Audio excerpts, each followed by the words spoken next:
Hello, legends, and welcome to Blunt Force Healing Podcast, episode 291. The video episode is the video update number 69, and here we have my beloved friend and son here as a guest. So, his channel is Croissant Gamer on YouTube, and if you can, go over to his channel and subscribe and check his content. I wanted to invite him because this week was more of his day or his days because of the summer camp, Surf camp. summer surf camp. Bruh. Let me correct myself, thank you very much. Which is just approaching the last day, is it? Yes. So I wanted to bring him on and let him kind of summarize a little bit how was the experience. So it will be easier to guide you with the questions. So I'll be asking questions.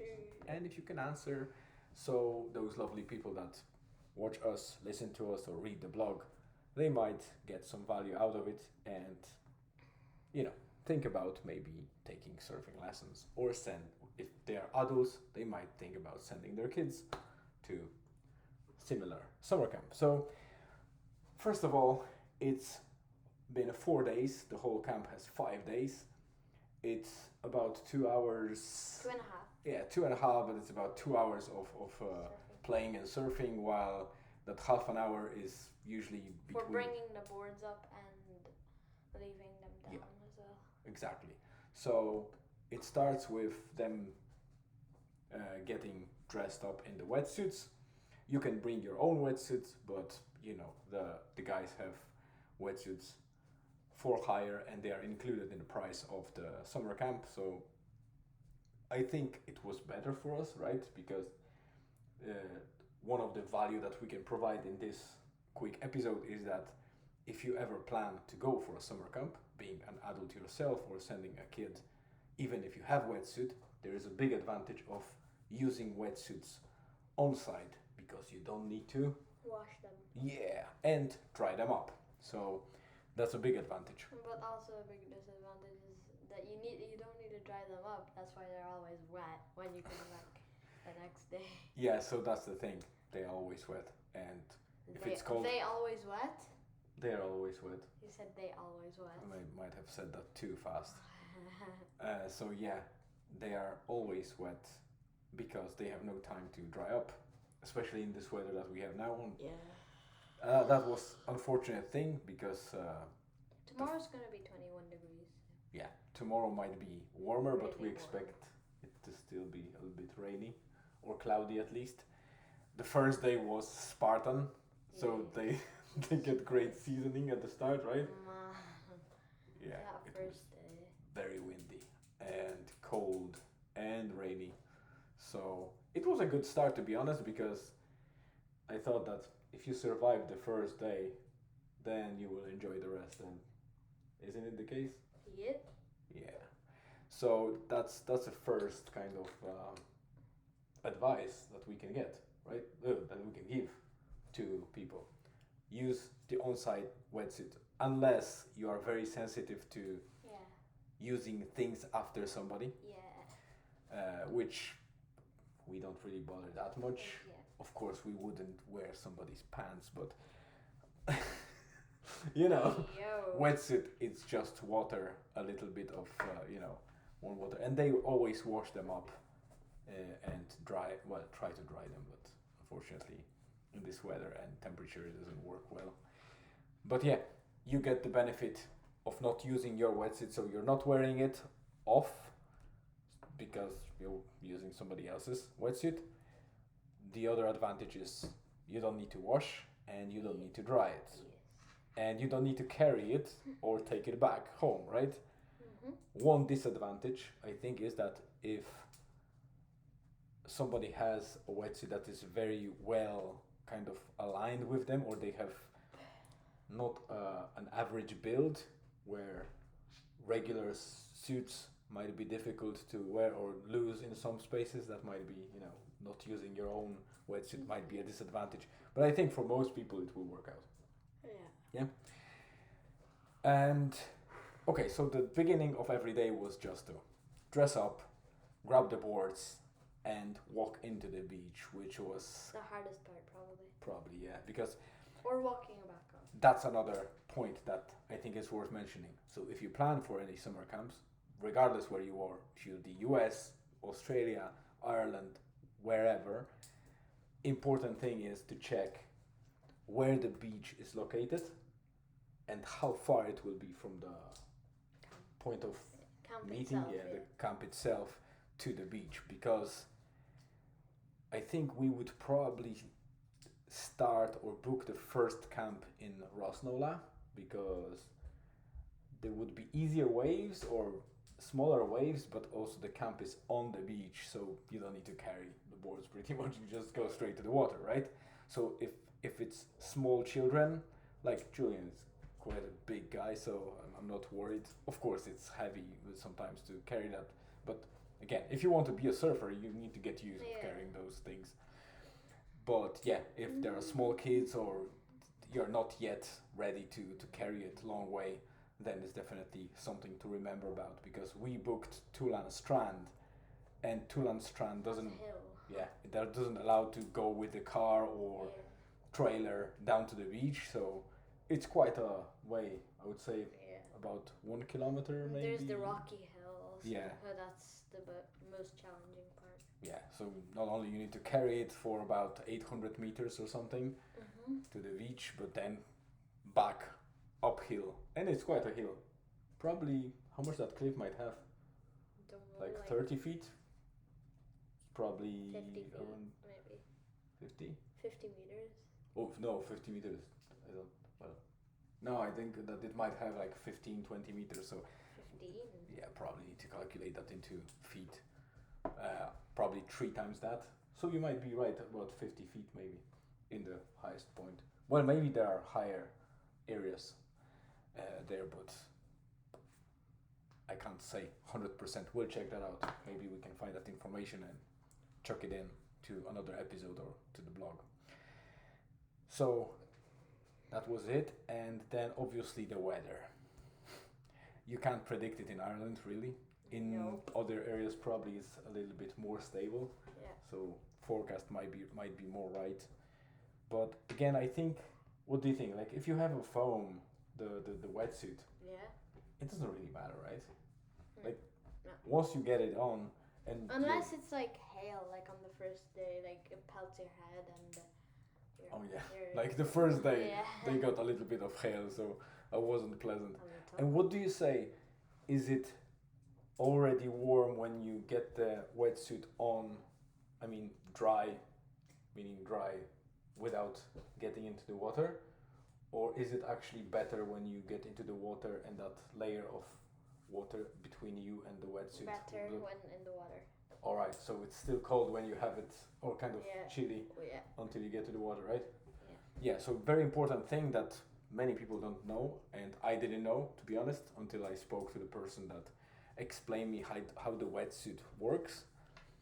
Basically, that foam and your body in between, water gets in, so you actually want that water to get in on the first contact with the ocean, right? Or with the sea, because that little layer of water warms up using your body heat, and foam doesn't allow that heat to go out, so you basically have like a thermos that keeps you warm. And this guy was 2.5 hours in the water and didn't even feel anything until I took the wetsuit off. Well, that's the most painful part. Yeah, so that's another thing. Unless you have blisters on your leg like me. Oh yeah. That was because of the foam shoes. Probably. That were a little bit, maybe a little bit too big, right? No. Were they? I don't know actually. Maybe because they were size 5, so maybe if they were 4.5, they would be more. I thought 5.5 would be actually better. It depends on the shoes, but in terms of the wetsuit shoes, or whatever they call it. Yeah. I think they must fit a little bit better because they are like socks Yeah. with this insole, whatever. Well, insole and outsole, whatever. I don't know how to call it. So yeah, so these are at least 3 valuable things that we want to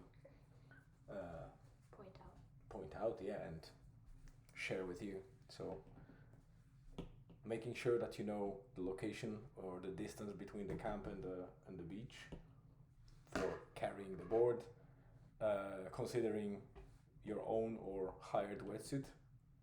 Hired wetsuit is probably a better option for most of the people. Yeah. And then, what did we say? What the hell? Oh, getting to the water as fast as you can to Yeah. become a thermos for yourself and be comfortable with that. In terms of boards, it seems like they have different sizes of boards and different types. Have you used any of those fiberglass boards? Not sure. I don't remember. So I think the most of the fiberglass boards that they have a pointy fronts and foamies. All of the foam top boards have kind of round shaped nose. I mean, sure, pointy nose is more aerodynamics. Yeah, but did you use any of those boards with the pointy nose? I don't think so. Yeah, so they used mostly foamies, which are lighter but also more stable, and they're probably better and safer for beginners to even intermediate. What the hell was that? Jesus Christ, ghosts. But I've heard even that professional surfers have at least one foamy in their arsenal because they like to take them if there are no big waves and they just want to, relax a bit and not go competitive or very hard on the board. So foam boards is our 4th advice, to use lighter and more kind of, I would say, safer board, because if you fall off and it hits you, then obviously you die. it's a bit safer to use the lighter board because the hit might not be that hard and you can remain conscious instead of going under water Forever. yeah, so that's advice that is well known across any course or training. If you check the videos or you go to the training, they will tell you exactly that. So we are just sharing that as a part of it. Julian is getting very well on the boards. There was switch of trainers or coaches. So the first 2 days they were different coaches, and then another 2 days there were different coaches, and even on the today there was still another coach that was swapped. But one of them said that Julian is natural, which is very good to hear from a parent perspective, because as a parent I always see him as a perfect surfer, right? He's my boy, my child, so I will always see him in a good light, right? But if I hear it independently from a third party, like a coach, without asking him, and him just saying because of some excitement that he says that you're good, etc., that's a very reassuring thing to hear from a parent perspective. So I'm very happy that he's catching on with the waves very well. Today you improved. You said you're kind of gaining speed and you're kind of using more confidently those waves. Yeah, and I'm doing not only whitewater waves now. All right, so you Unbroken. Unbroken early waves, I would say. Yeah. I don't know what the nomenclature is, how they call them professionally between the surfers. We'll probably learn that at some stage. Yeah. Well, yeah, so I have a lot to catch up with him because he's already a surfer, that he can call himself amateur surfer. I can call myself Amateur surfer. or professional faller of the surfing board. So professional unprofessional surfer. Yeah, a very unprofessional surfer. No, being professional at being unprofessional. Oh, right. So, yeah, Professional, unprofessional surfer. Yeah. That's a very interesting term to call myself, but I take what's there. I think that's enough for updates because that was the highlight of today. Nothing else happened except for me working a lot. Oh, there was actually a small highlight of the day. We brought both bikes that are remaining for fixing to Bundoran, to the bike shop, so hopefully we'll get them back soon and we might start sharing Oh shit, a bit of mommy's coming up. a bit of content. Oh no. No worries. She hears that we are talking, so hopefully she won't enter the room before we stop that. Yeah, so we'll be sharing maybe some content from cycling trips, which we never shared yet. So that will be a new stuff coming in to this blog and podcast. All right, I think we have enough. It's been lovely 16 minutes. Thank you very much for your time, because you could have spent that 16 minutes on watching something maybe more interesting or more valuable. So we appreciate you watching us. And remember to subscribe to Cross on the Gamer if you can. If you can't find the channel, don't worry. In the description on the YouTube, I always add the channel of Cross on the Gamer, and also the full link is in Spotify description and should be also transferred across to Apple Podcast, whatever. So if you're on audio, then look into the description. If you're on video and you're watching us, you're probably on Spotify or on YouTube. So that's easy. All right. Once again, thanks for watching us and stay tuned for tomorrow.